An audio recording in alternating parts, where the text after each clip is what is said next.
Thank you, Mr. Mayor, Mr. Vice Mayor, members of council, those in attendance. Again, it's always nice to have folks attend public meetings and get involved in our local government. A couple things. One, we are paving on Jackson Street. Began that process yesterday. Grinding, we started down at Nettleton Park and working our way up. So we've had a couple good grinding days. We did locate a water leak, and Public Works staff was Johnny on the spot with it this morning. Got it. So I anticipate some paving on that lower end as early as tomorrow, but certainly excited about the project that we're involved in over there and getting that road dressed up and making it a more pleasant drive through town. Our Pocket Park, we're in the final stages of completion for it. We've got the hardscape and the landscape yet to do, but it is turning out to be a very nice facility in our downtown area. Our field house project at Casey Field continues to move along well.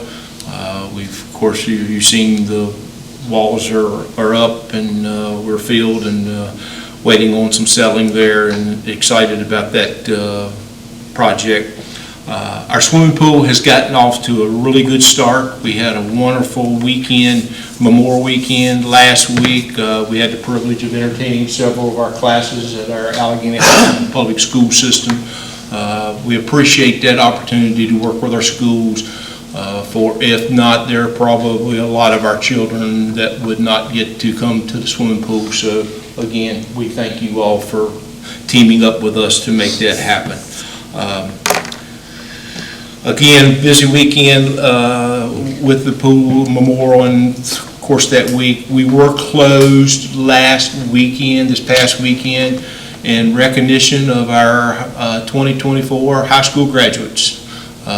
Most of our lifeguards graduated from high school, and I know I didn't want to be a lifeguard the day I graduated, so we didn't want them to be a lifeguard the day they graduated. So I know there was some public concern, but it was all in due respect to our high school graduates.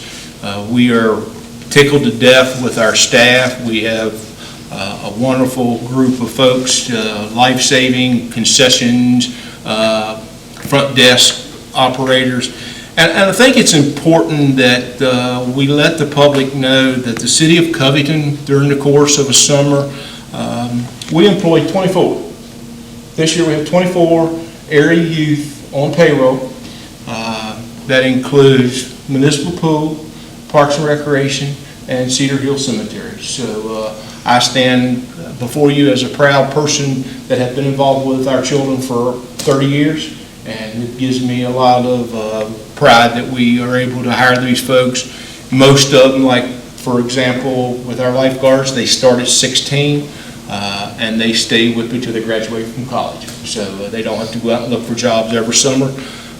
They're not the highest paying jobs in the world, but I've had a lot of our kids come back to me to say, thank you, Mr. Dressler. It wasn't all about the money. I appreciate the life lessons that we've learned along the way. So just proud of our kids and working with our school system with that. Also at the pool, there seems to be a little bit of concern about an operations supervisor.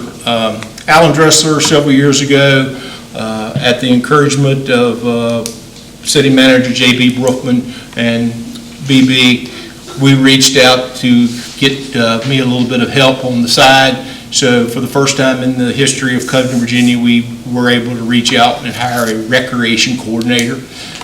And that person oversaw some of our programs, of course, the swimming pool. And we were very proactive in the fact that we sent the recreation coordinator to National Pools in Roanoke to become a certified pool operator.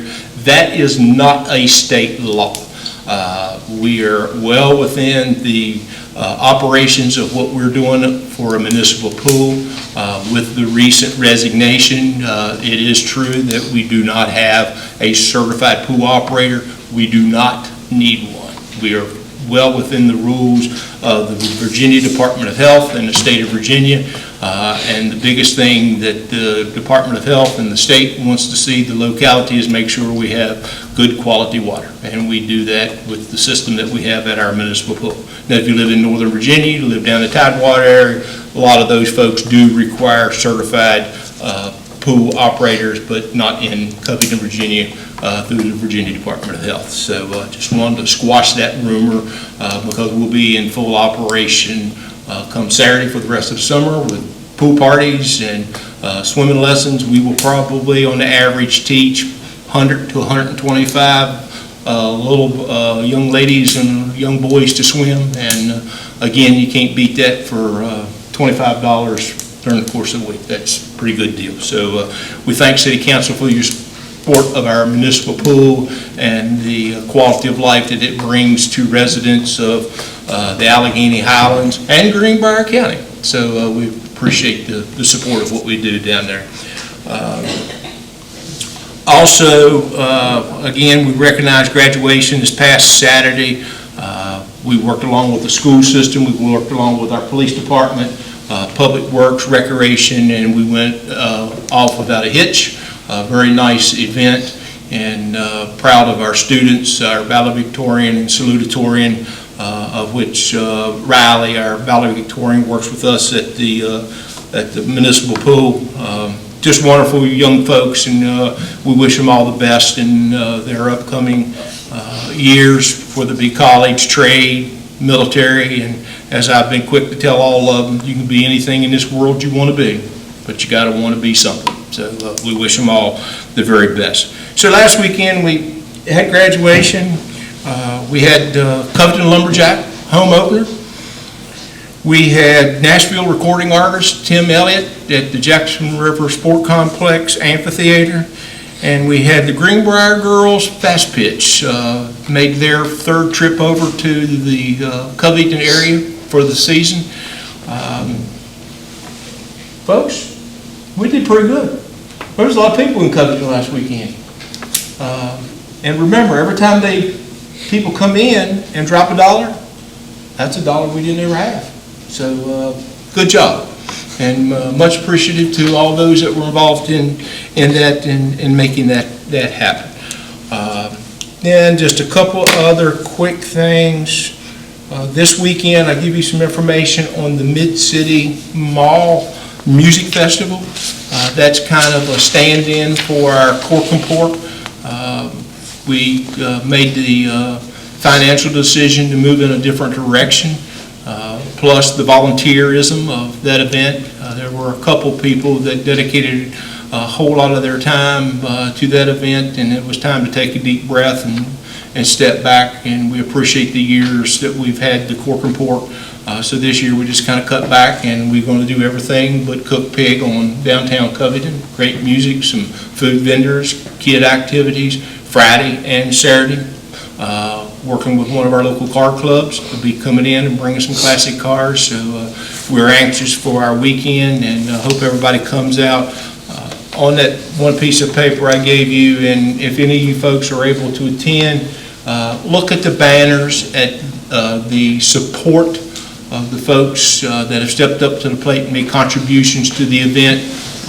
Something again to be said about small business and small community USA. So take the time to thank those folks and how much we appreciate them.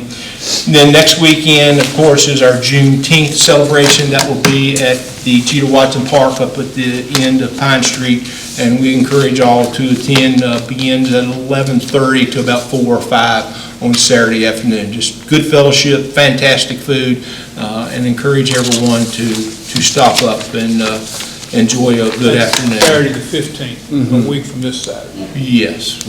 Yeah, all my days are running together. So, and finally, I'd just like to, a couple real quick shout outs. We have a young man that's working with us this summer, doing some internship through his college that's studying marketing. The Allegheny Journal has been very gracious to step up, and we'll be working along with this young man, and we're excited about the promotions of Covington. We're excited about the promotion of our downtown. We have some interviews scheduled over the next few days with some downtown businesses. If you happen to see a little drone flying around, those kinds of things, we're just excited about getting the word Covington out to a whole bunch of people and all the wonderful things that are happening from our downtown to our recreation, our natural beauty. And the one thing that people fail to realize is there's 5 entrances into the city of Covington, and we've got 5 entrances in and out of the Jackson River. So we want to promote the natural gifts that we've been given here. And down below the mill, there's some absolutely wonderful fishing. Small bass, you'll catch a nice trout here and there, perch and red eye. So if you're into just game fishing, that's the place to be. And finally, I want to recognize Terry McClung again.